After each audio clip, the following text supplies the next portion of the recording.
उद्यान असतील, गार्डन असेल, स्मारक असेल, शाळा असतील, आरोग्य केंद्र असतील, हे सगळं नगर विकासच्या माध्यमातून आहे. आणि नगर विकास मंत्री तुमचा एकनाथ शिंदे आहे.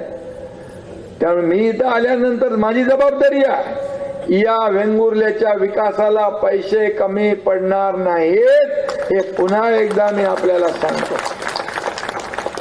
आणि म्हणून आपला नागेश पिंटू नशीबवान आहे,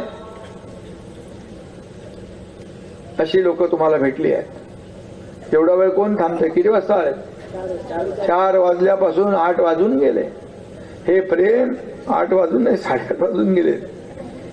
आणि म्हणून मी आपल्याला एवढं सांगतो, परवा मी विट्याला गेलो होतो सांगलीला, 10 वाजले, 9:45. माझं एवढं हेक्टिक शेड्यूल होतं, 8 सभा होत्या, धावत पळत पोहोचलो. 9:45 वाजले होते तरी सुद्धा एकही माझी लाडकी बहीण उठली नव्हती, बसले होते. लाडके भाऊ बसले होते. मला त्यांची माफी मागितली. मी यायला मला उशीर झाला, आणि 7-8 सभा मी रोज करतो, आणि मग आज देखील मला यायला इथं उशीर झाला, त्याबद्दल आपली दिलगिरी व्यक्त करतो.